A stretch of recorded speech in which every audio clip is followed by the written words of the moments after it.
freezing cold, freezing cold. If, like me, you are in the Northern Hemisphere, it will not have escaped your notice that winter is here.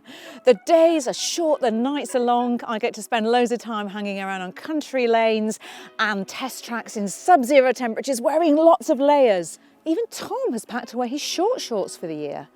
So actually, I guess it's not all bad.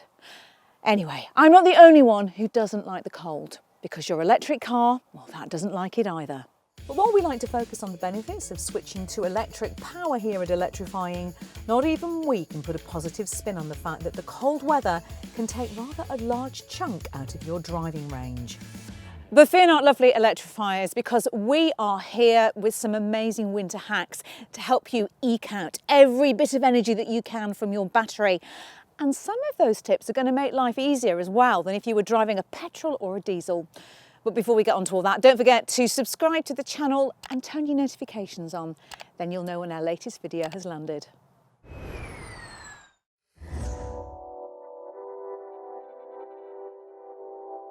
Now, the most important part of your electric car is the bit you can't see, the battery. And just like you and me, the battery tends to do its best work when it's cosy and warm. Not too hot, but also not too cold. Now, the best way to make sure that your electric car is in this ideal operating temperature is to use something called preconditioning. Now, this draws power from your wall charger into the cabin, and it gets the battery pack all nice and warm before you drive away, so you're using mains power to do the heating. Setting everything up will vary according to the make of car that you have, but for this Tesla Model 3, all I need to do is open up the app, select climate control, and set it off to do its job. Now, there are two reasons why preconditioning your electric car is a very good idea. I'll do the technical one first. So electric car batteries are built from lithium-ion cells, and when the weather is cold, the chemical reactions are slower and the pack loses its charge quicker. If you've ever tried to use a smartphone on a really cold morning, you'll know exactly what I'm talking about. Now, preconditioning warms the battery pack to allow it to work at its premium condition the minute you hit the accelerator. Now, the second reason why preconditioning is such a great idea is because it makes the cabin lovely and warm before you have even set off. If you don't precondition, you'll be using a lot of power from the battery just to get the cabin to a temperature that stops everybody moaning and complaining. And you also won't have to mess around with scrapers and de-icers getting the whole thing ready.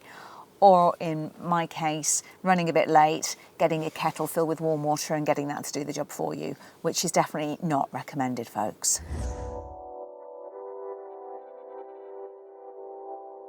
With petrol or diesel power, keeping warm inside is actually pretty easy because an internal combustion engine is pretty inefficient. It generates a lot of excess heat, which is then piped into the living quarters to keep you warm. With an EV, well, the motors and the battery are actually pretty efficient. So to generate a bit of warmth inside, you have to draw electricity direct from the battery, which means there's less charge available to, actually go places. Using this, the heater, to heat the entire volume inside the car is actually very inefficient. You're far better off switching the heater down and switching on, if you have them, the heated seats and a heated steering wheel. You've basically got to heat yourself rather than the empty space around you. In this case, I've got heated seats but no heated steering wheel, so I will be donning a pair of gloves, keeping my coat on and wishing I'd worn underwear today. Now, if you're anything like me, you probably have a lot of junk in your boot. An unnecessary amount. We wouldn't carry around this much rubbish on a day-to-day basis. Think, it's heavy. It's going to slow me down getting from A to B. It's tiring and it would put me in a bad mood. This car doesn't have emotions. However, it does go slower if it's heavier. It also will therefore use more energy. So if you take out all of this junk, take it to a car boot sale, put it back in the garage, give it a home that's not your boot. All of a sudden, you'll be lighter, you'll go further, you'll get more efficiency, and you will get a few extra miles back in the range of your car. Now, I'm not a miracle worker, but a few extra miles goes a long way in an EV.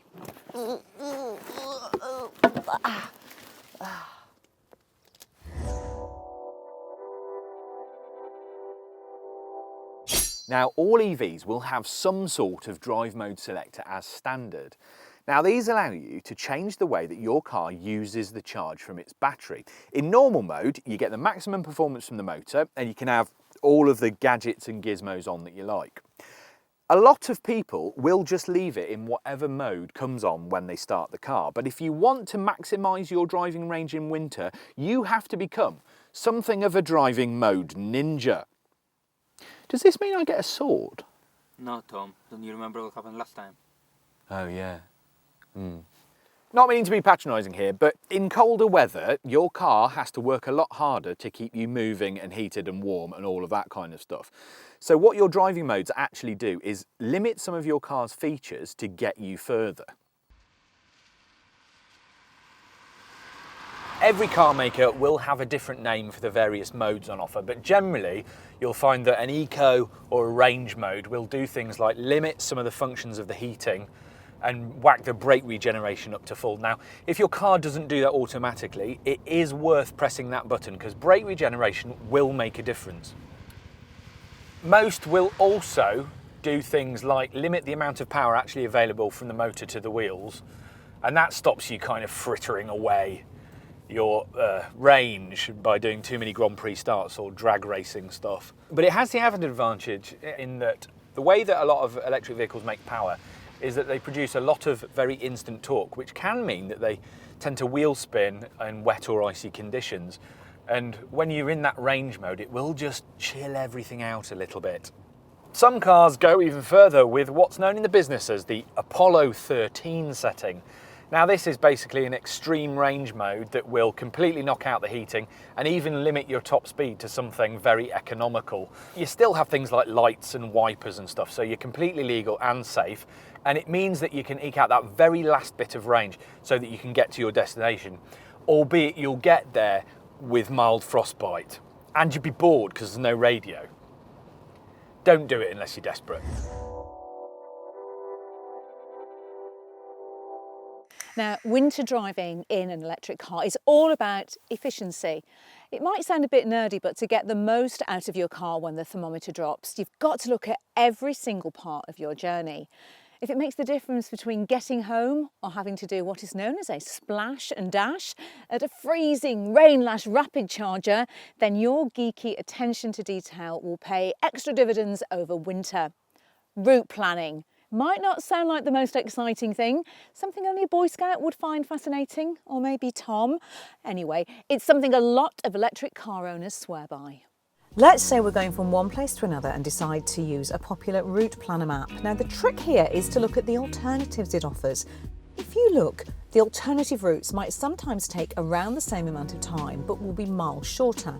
Plus, they're likely to be on 60-mile-per-hour roads, and that means they'll take far less out of your battery pack than the motorway will. Oh, and don't forget that if you drive a plug-in hybrid, you should always use your sat-nav, even on regular or shorter journeys. Most have a neat little bit of software that works out the most efficient way of using the available battery power, but only if you remember to tell it where it's actually going.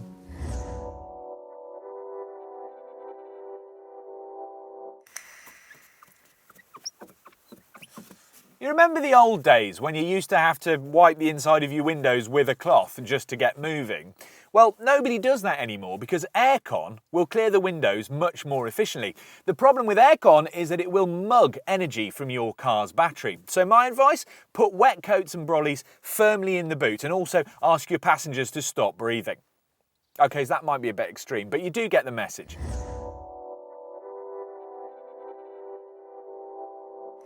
I do have one more tip for you, and it won't actually get you any further on a charge, but when you're charging your car, park as close as you can to the actual charge point and then get your cable and use this little Velcro strap that comes with all of them and just make sure that the cable is kept nice and far off the ground. Now, obviously, this will not make your car any more efficient, but what it will do is stop you getting gutter juice all over your clothes and into the boot of your car. Just make sure that you don't create a trip hazard when you do so, because you don't want the health and safety people shouting at you. But generally, it's cleaner and a little bit nicer. Anyway, that, my friends, is Electrifying's guide to driving electrified cars in winter. I do find that mulled wine also helps, but obviously not when you're driving. If you fancy some inspiration on what electric car might be right for you, then do check out our video of the Mazda MX-30 Mini Electric, Fiat 500, and there's a whole host more.